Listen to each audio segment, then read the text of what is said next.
You're listening to The Interactome, a podcast by a group of young researchers who want to connect you to the world of science by sharing their stories and perspectives.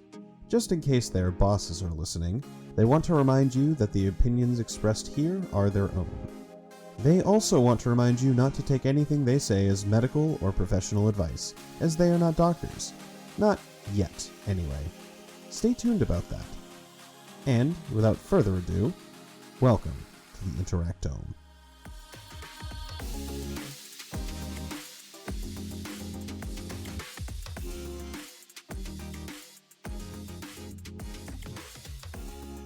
Hello everyone, welcome back to another episode of the Interactome.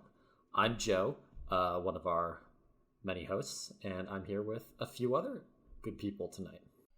I'm Natalie. I am also a host on the Interactome.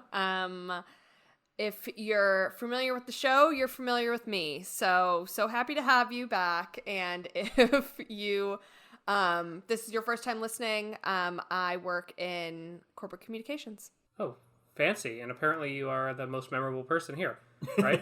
I don't know about that. Well, I'm Sam. I'm also a host on this podcast. You have a decent chance of having heard my voice if you've picked out another random episode to listen to before this one. And I was talking a lot about statistics today at my job, which is doing process engineering in the biopharmaceutical industry. And tonight we have a very special episode for you. This one I've been excited to do for quite some time now. And yeah, we have a very special guest with us tonight. Sorry, Natalie? I was just going to say, one could say it's a family affair. Yeah.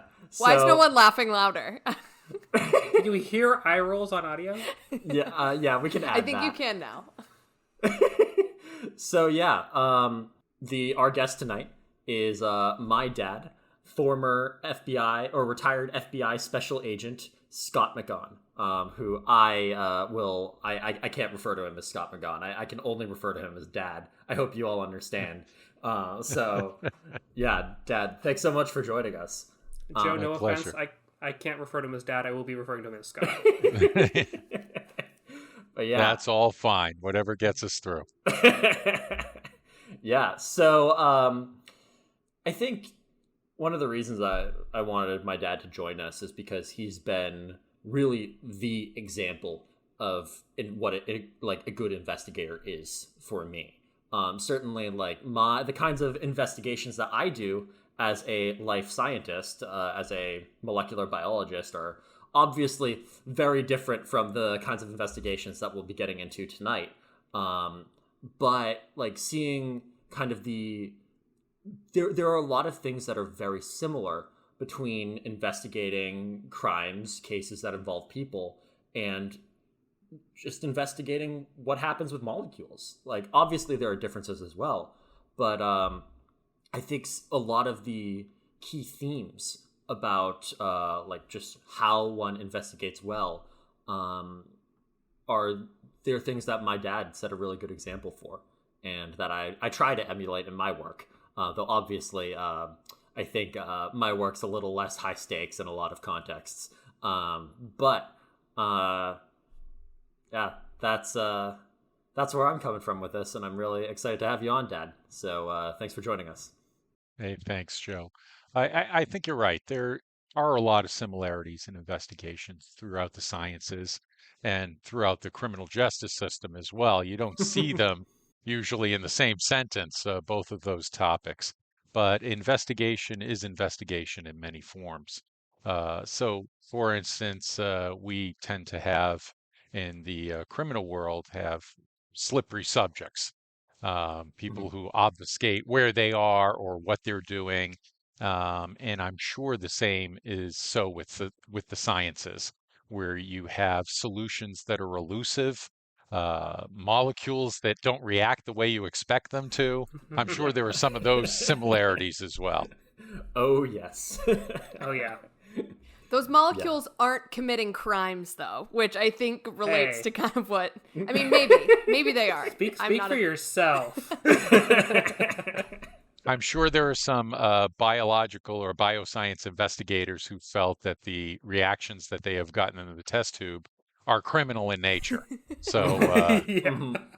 it didn't go according to my hypothesis. This is a crime. What a quote. I do relate to that, honestly. Yeah, I think, I guess, kind of getting into this, I'm super, Dad, I'd be very excited for you to share a little bit of your experience with us and the rest of our listeners, kind of some of the key themes about investigation that you've kind of touched upon and seen through your work. Super curious. One thing, side note to everyone, my dad always has great stories. So one reason I'm very excited to chat. Well, there are a lot of key themes that can be brought to the fore when talking about investigations, both in science and in the criminal justice world. One of those themes that I like to start with is to keep an open mind. And when you start, an investigation, you never really know how it's going to end up. And that hypothesis that you have at the beginning of an investigation, whether you're a scientific investigator or a criminologist, as it were, that hypothesis can change over time based on the evidence that's presented. What you start out with is not always what you're going to get. I had a particular case that started out as people just doing a copyright violation. And in the end, a year and a half later, it ended up being an investigation that involved organized crime, overseas mafias, other governments, um, people who were called some of the deadliest people in the world, counterintelligence operatives, and I thought it was a copyright violation. So it didn't end up like I thought it should when I started. And part of that, keeping an open mind, you need to maintain some mental flexibility. Another example I can give is when the FBI was called up to a case in New Hampshire, and unfortunately, this elderly woman who was on her evening walk had been shot to death, which is a complete tragedy, and even more so, they couldn't figure out where the bullet was that killed her. And it had traversed her neck from right to left as she was walking up a hill. And so they were looking directly to her left for that bullet in order to find that particular piece of evidence.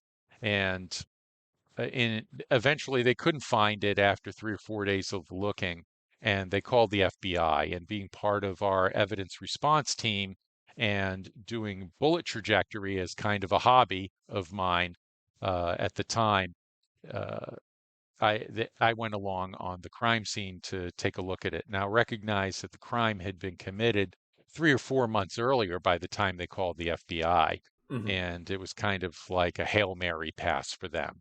So we went up and looked at the scene and looked at the autopsy photos, looked at the evidence of it that was available, and spoke with the criminal investigators who were in charge of the case. And it turns out that in looking at the scene and standing on that spot and talking with my colleagues, I told them they were looking for the bullet in the wrong place. And they said, they couldn't believe that I would say something like that because she was walking up the hill. Let's use a clock face. If she was walking towards 12 o'clock from the center, the bullet came from 3 o'clock to 9 o'clock.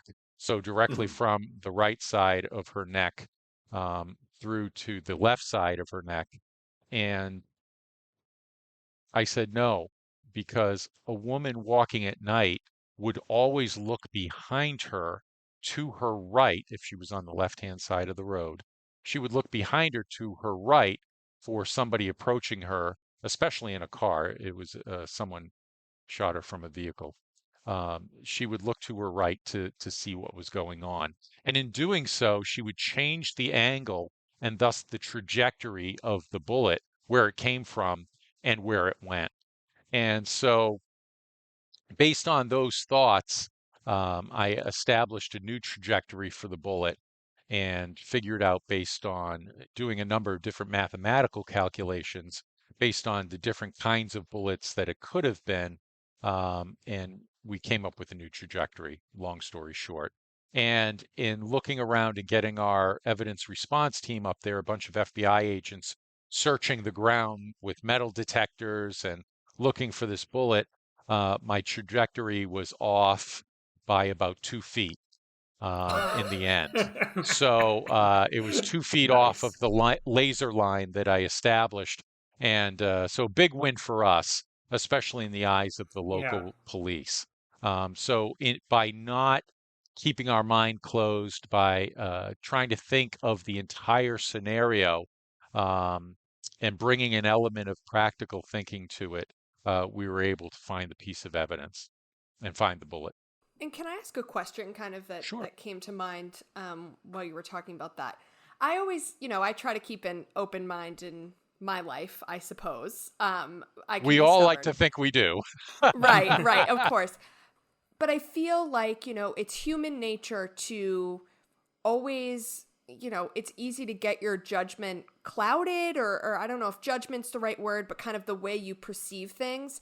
How do you, to me, keeping an open mind seems something you have to proactively do. How do you do that? Any tips for kind of, for that? Well, it's funny. I think a lot of us like to think of Occam's razor when we look at crimes, Right. and if you're hearing hoofbeats, don't think, you think horses, not zebras. So Right. there's that kind of thing in our thinking. But more importantly, as far as keeping an open mind, you have to start to deduce what is possible and what is not. And Right. I don't want to geek out too much and talk about Spock, but when Please. please do. Okay. But for those Trekkers or Trekkies out there, once you figure out what is impossible, everything else, even though it would be improbable, is still possible.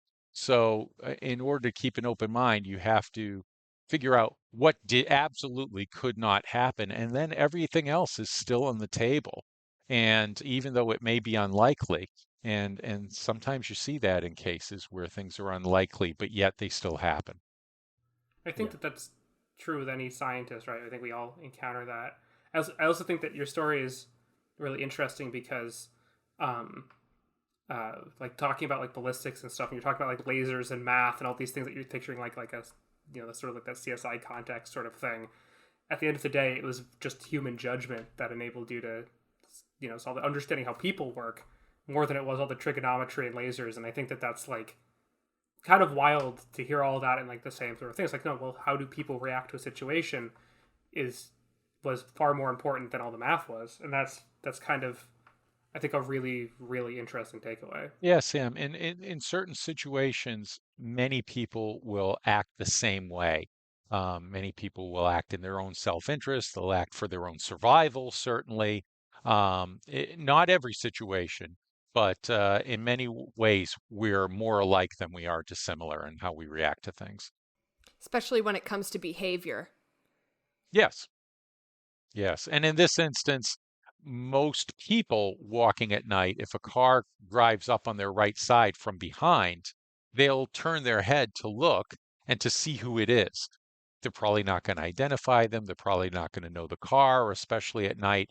But that's something that everybody does when they're out walking, especially if they're not on a sidewalk, if they're on the street. So, and that was the situation in this particular case. And having that background and understanding that about a lot of people helped find the bullet in 4 hours, whereas the police department had looked for 3 or 4 days. So Mhm. it was a good result. Yeah. I think the other thing it seems like is that this kind of expanding this concept of keeping an open mind to all the other investigations that you've done throughout the years. For context, my dad was in the FBI for 27 years. Yeah. So went by I quick. think yeah. So over 27 years of investigating, I think that theme has been very important for just keeping an eye, making sure you're considering like all the different aspects of like what could be happening in a case, like who could or could not be innocent, but like really keeping things open as possible until you have evidence to help make you think otherwise. Like it seems like that is like one of the most essential things that that I've taken away from this this theme that my dad's really shared a bit with me throughout like many different stories and anecdotes throughout the years, like just keeping an open, like if for me at the bench, like keeping an open mind about like how and why things might be happening is really important if we want to understand how a drug may be working for a patient, or how like something that we like a totally new phenomenon may be occurring. Yeah. It's also though about being persistent, right? Yeah. That's a really, really good point. But also persistence with a purpose. And, we see a lot of times where people keep banging their heads against the wall, trying to do the same things and expecting different results. So when you run into a dead end, you've got to try something else. And that's one of the keys to persistence is trying different things as you move along and moving away from things that don't work for you. You've got to keep moving forward, and finding out what doesn't work is equally as important as a step in discovery. And I think you have a great case example of this too, where, you had reached a dead end, right? Or what seemed to be a dead end. I think this is a case that we kind of chatted about a little earlier, and things took a turn for sure. It did take a turn. We had a case in New York City a number of years ago, and New York and the film industry in general had a problem with people stealing films prior to their release. And they did that in a number of different ways. And it appeared, based on the research that was being done at the time, that these films were being taken by two gangs in New York City. And as I was stationed in New York City at the time, I got the ticket, as we say, and caught the case and had to go investigate that.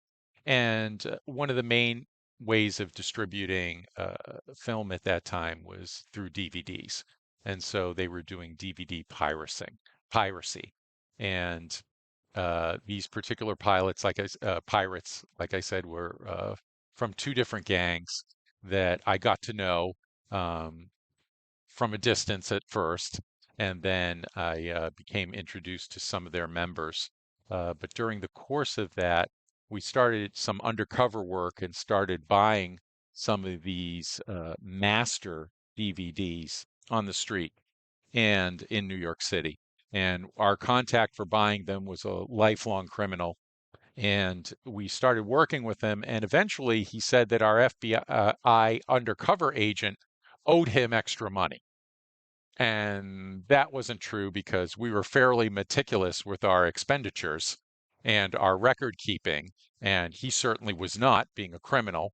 And so he was. And sorry to cut you off. They didn't know that you were the FBI at the time. Right? Certainly not. Our undercover agent was pretty confirming. Pretty good at that. And so he wanted to be paid, and he wasn't going to work with us again as we were building evidence through the purchases of these master DVDs. They called them masters, but they would make, thousands and thousands of copies from these DVDs. He didn't want to work with us anymore unless we paid him extra money. And so I said, but we don't owe him extra money. And he's not a very nice man, to say the least. I'm sure we came up with other words for that. But we, I told him, if we pay him what he says we owe him, he'll probably either A, think we're cops, or worse, think we're suckers. And he'll continue to rip us off. I said, let's not deal with him anymore. And that was a really tough decision because at that time he was our lead. But by maintaining an open mind, uh, I talked to my colleagues and we decided to open our own storefront in an undercover fashion. Nobody knew it was the FBI running the store in Harlem, New York. And so we opened that undercover store and started working with his competition. And what we ended up doing is using the store to lower the price of the product on the street, which caused concern amongst all the people who were selling it that the price was all of a sudden going down and they were losing customers to us. And so that forced a sit down between all the main players in New York City. And by doing that, we could show that they were a uh, corrupt organization, in fact, as part of a RICO charge that we were trying to make at the time. And they all came to the meeting so we could all identify who was who and record who they were. And so it was really the best evidence and evidence that we couldn't have gotten if we were still dealing with our original supplier. And so that change in strategy led us to get much better information, and we ended up arresting 27 people in that ring. So, And so, there, Question. to get just for context, what does RICO stand for? RICO, Just RICO is racketeer influenced and corrupt organizations. So through their racketeering activity, which can be loan sharking, money laundering, all these kind of crimes, robbery, stealing, copyright violations, through all of those predicate offenses, they would be called in the legal terms. Through all those activities, you have an organization of people who are associated. In fact, they don't work for each other. There's no corporate charter. There's no headquarters like General Electric or IBM or some other company, but they are associated in fact. And they couldn't be working, doing their criminal activity if they weren't associated with each other. So in fact, they are a corrupt organization. And so we were trying to do that and develop those predicate offenses I mentioned. And we're able to do that through them all meeting together and discussing the price of DVD masters on the street and how we have to raise our price like everybody else. So there was certainly collusion amongst the main players on the street. And you did that by making them angry by undercutting their prices? Yes, that's exactly what we did. So, yes. And that was our change of strategy. One thing didn't work. We ran into a dead end. So we changed our strategy, and that was our plan. So yes, Sam, we made them angry, and it certainly worked. Wow. Yeah, I think. Correct me if I'm wrong, but that case ended up being pretty big. Yes, if I remember correctly. According to the Motion Picture Association of America, we stopped 50% of movie piracy in the United States and 25% of movie piracy worldwide, and in a number of different countries. And so that probably equated in the States to $1.6 billion in losses that were averted through this case. So it did have a strong impact. Yeah. Was that the case you mentioned at the beginning of the episode? Was that It did, yeah, with the spies and organized crime Yeah. overseas. And yeah, we haven't touched on that, but yeah, all of that ended up being involved. I ended up taking the FBI G5 jet overseas to the Middle East and meeting people of an interesting nature. And yeah, there's a much longer episode on that trip. So Oh yes. But yeah. So I guess wild. one thing about me, I'm not good under pressure. Right? The situation you're describing sounds like hell to me. I would want to run out the door and just be like, you can keep the TVDs, like you can just keep pirating, like all that's great. How do you keep an open mind while kind of staying level-headed, I guess, in that situation? It's something that I'm kind of having a hard time. I just can't picture myself in that situation ever. But any tactics where you're kind of, when you're in the zone, I guess, or when, Well, when if you're under a lot of immediate pressure, and for FBI agents, usually that's danger. So, guns are out, it's dangerous. okay. Or you're in a Mhm. room with really bad people who are known to do really bad things. Then you do have to keep your cool and think your way out. And you're not paid for your muscle, you're paid for your brains as an FBI agent. And so you have to think of scenarios, and usually you think of them ahead of time. If this happens, what do I do as a contingency plan? So it's not all in the moment, although that certainly happens, and sometimes you just have to react. But usually we go in with multiple contingency plans into a situation. So if they say this, then we say that. If there's always an escape route and contingency plans afoot when we go in. So we take the pressure off ourselves, Natalie, in that Okay. instance, and we always have backup, and we don't go into these scenarios without people outside watching our backs, and so for us, we safety is very important because we lose people, so we're very cognizant of that. And in trying to keep an open mind under pressure, um, pressure in the lab might be different. Although I get it, it's definitely pressure. It's different than Mhm. pressure on an FBI agent in the field, but you still you have grants that you have to use that money wisely. You have time limitations on what you can accomplish. Sometimes you don't have the supplies that you need. All of these things cause pressure, and contingency planning, even in the lab, really helps to take that Oh pressure yeah, off. Is my point of view. and of course, like most laboratories also do have things in them that are dangerous. There's a reason why we have locked doors on most of these Oh, things. I've been at, there's a lab And not so, far from here where if the material touches the oxygen, it explodes. So I oh get yeah, it. I get it. Yeah. yeah, it's like, and in that case, you just have to be aware of, what you have to deal with the sorts of problems that you can have. There's that was something. Those contingency plans are something that usually, I started to place like, okay, so what is our plan if XYZ thing happens? Because everybody's got a different situation. One place you'll be working with something that's biohazardous. Another place you work with something that it might be completely safe unless you mix it with some other completely innocuous thing. And then you have like an issue with the gas or something like that. But it's just interesting because those are the same things. And it's the same thing too is you also have backup. There's always someone you can call. It's like, okay, yeah, I screwed up.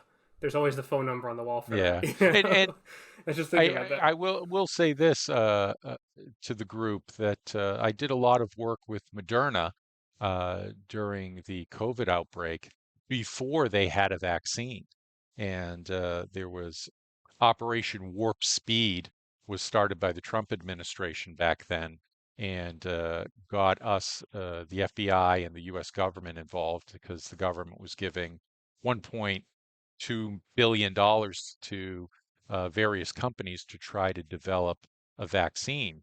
And so a lot of pressure because in real life, people were dying. So there is a lot of pressure in the lab sometimes, depending on the circumstances. And I know that they were working on multiple tracks at each of the major pharmaceutical companies involved in that in order to try to find the cure or the vaccine, I should say, for COVID at that point in time. So definitely a lot of pressure. I hope all of that answered your question, Natalie. Yeah. Also, that whole experience working with Operation Warp Speed could be the subject of another episode entirely, I'm sure.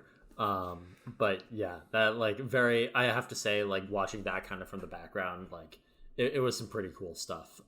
So Yeah, yeah, but it was interesting when they said, "You're team leader for Tiger Team Alpha."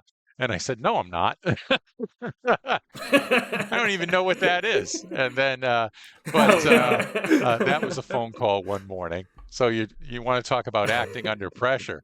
I had to find out what that was, and it was the uh, basically the government security team for preventing the COVID vaccine once it was discovered from being accessed by some of our foreign adversaries. And so we knew, Huh. because we knew there were many people out there looking to get the vaccine. And so some other different kind of pressure being brought to bear. But in the moment, I was like, "What's Tiger Team Alpha?" And why are you talking like that? And then I realized it was the Department of Defense that was footing the bill for all Ah. of this. So everybody talked in military terminology, which I didn't understand at the time. So it was all kind of amusing to me, but serious but I think amusing. Oh Yeah. man. I think another aspect of that, correct me if I'm wrong, was just kind of making sure that supplies were safe in general and available for people. Correct me if Yeah, I'm wrong. supplies, but supplies of vaccines, certainly. Once there was a Yeah, whole network of operators planning on transporting the vaccine to different areas around the country. And the government was footing the bill for that, so they wanted to make sure it didn't get into the wrong hands at any point, and or didn't get corrupted, certainly, at any point. That would be yeah, horrible. I think one thing that was interesting about you mentioned like the DoD is that uh, sometimes you're uh, working with people who are outside of your area of expertise, right? In this case, it was just the way they name things, but you know, when you're working in these sorts of complex environments where you're doing like really challenging work, you're working with a team of experts, some of whom know things that you just don't. Absolutely. I think, yeah, and I mean, I have to contend with this at work all the time, and I think we all do. Um, so I think when we were talking about this earlier, like prior to doing the episode, you brought up, for example, with the DVD case that you brought in some external experts for that. There were a few other like not external, but like outside of your area of expertise. And then again for the like for other cases, like that's something that we talk about a lot on Yep. this show is that you're not an expert in everything. Absolutely. You're Yep. at best an expert in a couple of them. So You're absolutely right there, Sam. You can't be an expert at everything. And I know as an FBI agent, there were so many different things that we investigated. We develop a level of expertise in certain things, but not in everything. And so even within the Bureau, we have people who are experts on, say, foreign countries, say Russia or Iraq or China. We have analysts who study those countries, who work in those countries, I should say, work on those countries. And we have anthropologists, photographers, we have forensic experts, computer scientists. We have a lot of people that we hire uh, to do some of the things that we just can't. I know for many years I worked in computer hacking and intellectual property matters. The unit was called CHIPS. At least the DOJ, the Department of Justice, is kind of our parent company, if you would. And they had a CHIPS unit, different from the old television show about the California Highway Patrol, but it was on for computer hackers. And in working computer hacking, I can't be an expert in every operating system, in every piece of code that's out there. And so I would have to rely on people and tell them what the information that I needed and ask them, how would I go about getting this? And can you help me? And that's a very important tool to say, can you help me? And it happens in almost everything that we do. I recall a situation where we were looking for a body in a basement of a home. And as I say this stuff, I realize that, you know, this is probably strange for your audience to be talking about such situations, but for FBI agents, this is like Tuesday, you know? So we talk about these situations that seem totally out of control and unusual. But for us, that's just what we do for a living. So in this instance, we're looking for a body in someone's basement. And I was doing some digging with my team, and one of my team members came to me and said, "Hey, we found some bones." And that's really, I mean, finding bones on a body dig is money. And so I said, "Hey, let's take a look at them." And I looked at them, and I'm not an expert in bones, and I didn't think they were human bones, but I had to make sure, so I called an anthropologist. And we have an anthropologist at our laboratory in Quantico, Virginia.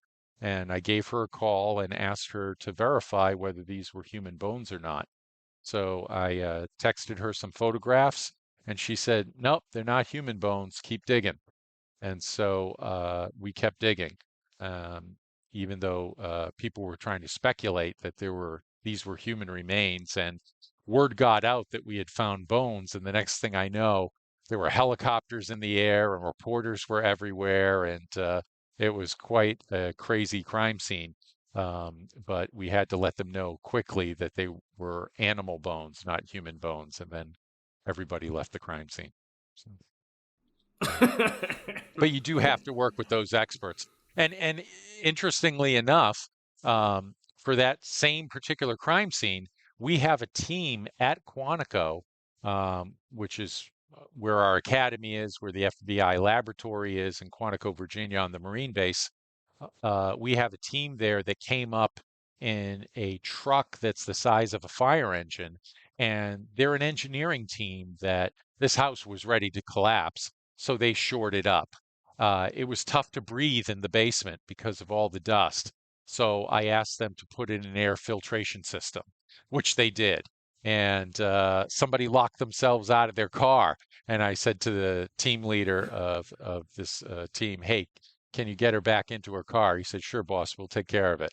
And so they were experts at almost anything I needed. And in fact, the guy said to me, he said, "You just tell me what you need. If you need me to pick this house up and turn it around, I can do it. It'll take some time, but if that's what you need, we'll do it." And they were just go-to people. And so we have those different areas of expertise on staff. So you have to rely on people and teams outside of your area of expertise. There's no clearer example. Joe, I have recently heard about the concept of a curbside consult in medicine. Have you guys kind of talked about what that? It's so it's kind of it's like when you're in residency and say you're focused on one specialty, right?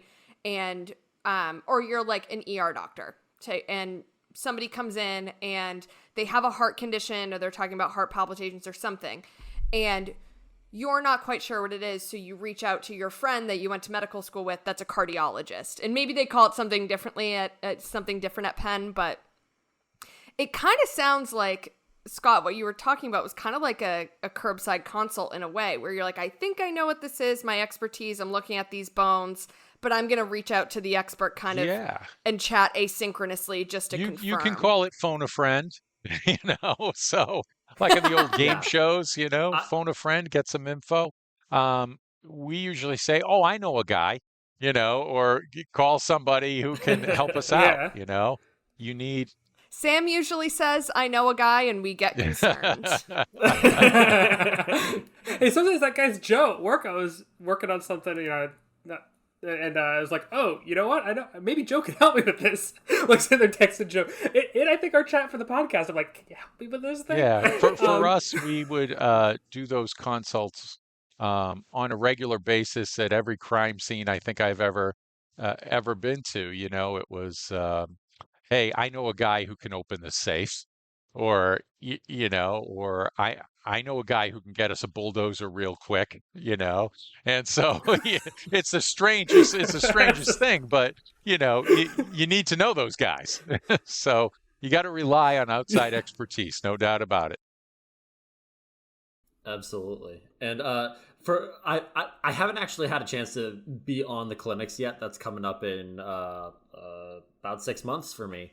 Woohoo. And so I haven't really experienced the curbside consult myself. Not that I should be curbside consulted for a while. Like I'm not a doctor yet in that sense. Sure you but are. From a research. Hey, don't talk over Pickell's intro. We're not a doctor yet. True. This whole thing. Hey, not yet. Give it another 8 years or 7 years at this point. But yeah, but regarding like from a research perspective, that's absolutely true too. Like as a scientist, like we had like some problems that we were trying to figure out, and we reached out to a close coworker of my PI, and they gave us some very good, very helpful information that really isn't like published, but like a lot of people in the field just kind of know it, which is another problem in and of itself. But it's just kind of like how things happen, and since we were getting into a new field that we hadn't really done stuff in before, we needed to understand this information that a very small community of people knew. And so it's things like that in the sciences, like you're going to be like, you're always working with people like who are like outside of your area of expertise. Like in my current research, I'm working with chemistry people. I'm working with like people who know how to work with mice, people who understand like cell biology, people who understand physiology, like all that kind of stuff. Pharmacists, like you deal with a lot of different kinds of expertise and perspectives in science. And I think this, like, regardless of what you're doing, like whether you're a federal investigator, whether you're a bench scientist, whether you are a electrician or a like a chef or anything, really, you're consulting with other people. And I think it's especially important for your audience, especially as young scientists, to understand I've heard this my whole life, but it's really hard for me to ask for help. But if you get over that earlier in your career, it will benefit your career in all aspects of your life. Just a word of advice. I work with one woman, and she said this to me, and I say it to myself all the time now. She just looked at me one day. I was like, we were talking about kind of that concept and how it's hard to ask for help. And she just looks at me and she goes, I love help. I love it when people help me. And I think about that all the time because, like you said, you can't do everything on your own. Exactly. Great way to look at it. And kind of transitioning a little bit, like it seems that we've talked about a few really important things. This idea that like you really shouldn't get caught up in the status quo. You have to keep an open mind, consider all your evidence before you make a conclusion. If you can't get to where you're trying to go one way, try a different way. Like if you maybe you don't have what you need to test your hypothesis, try doing a slightly different experiment. Or in this case, build your own store and drive down the price of illicit movies on the street. Then also the importance of working with teams outside your area of expertise, and kind of come to this last little bit where like we have all our evidence all together. As agents, we have gathered all of our information. Like we've written up a affidavit, to share our information with a judge. What is that process like? I feel like from my perspective, it seems a little similar to the concept of peer review in a sense. Obviously, there are a lot of differences, but I want to hear your thoughts. Yeah, on that, Dan. I don't know a lot about peer review, but I do know a lot about a judge's review, which can be fairly critical. And I'm guessing peer review is also somewhat critical. But Oh yes. in the end, you mentioned writing an affidavit. And for those who don't know, that's a listing of facts that outline your probable cause as to why somebody should be, for instance, arrested or indicted or brought or have charges brought against them. And it lays out the facts that support those charges. That's what an affidavit is. when you get to that point in an investigation, you're pretty much done. And you have to bring all your evidence to bear. Now, that's all your evidence. It doesn't always mean that it's all available evidence. It's certainly never all the evidence you want, but it's the evidence that you have to go with. So you have to support your hypothesis or your charges, in my case, with the evidence that you have. And line that up in a methodology that makes sense to a judge, that would make sense to a jury. I've had some computer crime cases that were fairly technical in nature, and making that understandable to a jury can be often very difficult, especially for jurors who they're our peers, but they don't have the same experiences or knowledge that we do. So we have to find a way to make that palatable to them.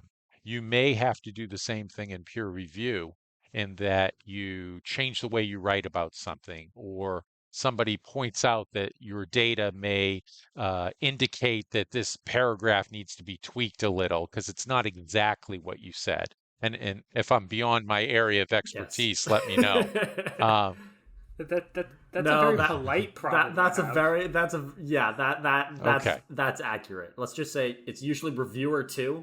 Very critical. Very I should critical. say, I haven't had Margaret, my girlfriend, who's been on an episode in the past. She's had a lot of papers go through review. I haven't, but yes, reviewer too.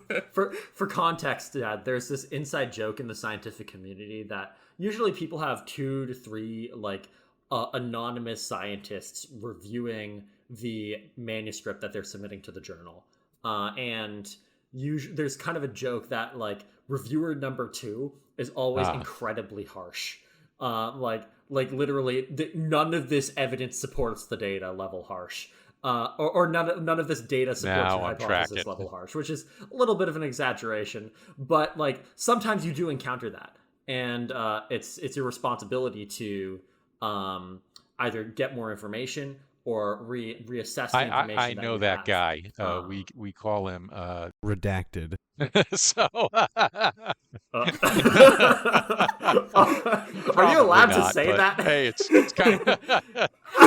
There have been many cases where that's been true. You know. So I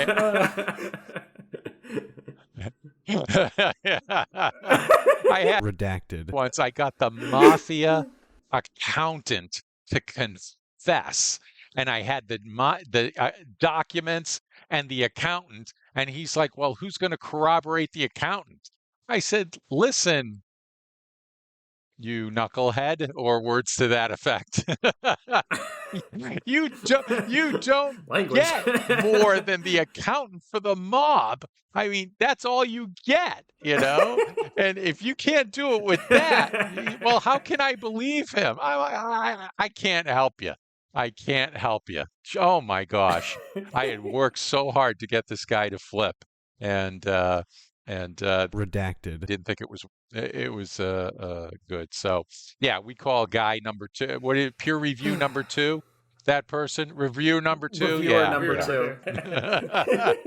2. Sorry.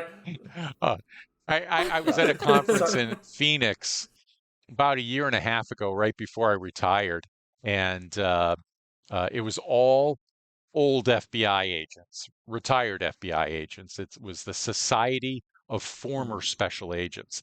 And some of these people were in their 80s and 90s. And I made a joke about Redacted. not charging one of my bad guys based on the evidence that I had. And I said, "What? That's never happened to any of you, right?" And they roared. I couldn't get the room back for 5 minutes. You know, they thought that was the funniest thing because it had happened to every single one of them often. So anyway, we're off track a little bit, but We all have that person, though. It sounds very much like a reviewer number 2. yeah, though. let's cut For it sure. off as Yeah. I know that guy. sorry to bring up a yeah, traumatic those experience. childhood memories still hurt, you know. Young agent memories. Yeah, they're still painful. Mm-hmm. But yeah, wow, what a time. I think I always, I mean, Dad, you've been sharing stories with me for what, like, I mean, I've been around for Yeah. 25 years at this point, probably able to understand a little bit about what you're saying since I was about, since I was about 5, maybe.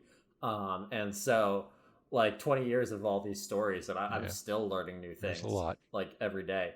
And, oh, absolutely. And I think, I hope that everyone here can kind of see, like, there are obviously the, like the role of a like a investigator who's looking into crimes and things like that is very different from a investigator that is trying to understand biology or physics or anything like that. But there are a lot of parallels in just the way you think, and so I think it's I'm very proud to have learned a good amount of the way I go about things from such a great model in my dad. And also very, very glad that you got to join us to share a lot of your Yeah, stories this has with been everyone fun. else as well. Yeah. I think another thing, little plug here is now that my dad has stopped working for the FBI, he has now taken up a new pastime in his ability or his new capacity as a YouTuber. Specifically, his YouTube channel is called the XFed Homestead. You should all take a look at that. XFed, EXFED, Homestead, all one word. And it's on YouTube. This is all about just the recent trend of homesteading, kind of building a little. How Well, would you describe it could be a homesteading, lot of Dad? different things depending on how engaged you are in it. But for me, it's about growing some good food organically on the what I used to kind of tongue in cheek call it a homestead. But we have a suburban house outside of Boston, and not really the country as you would think of it, although years ago it was an agricultural community. But we raise chickens and we get fresh eggs. We like to cook good food. And so in this channel, I talk about growing food and building stuff. And so, because I like carpentry and home repair, and I'll do those things as well. And today I actually did my first cooking show. So so we'll see how that goes Woo! over.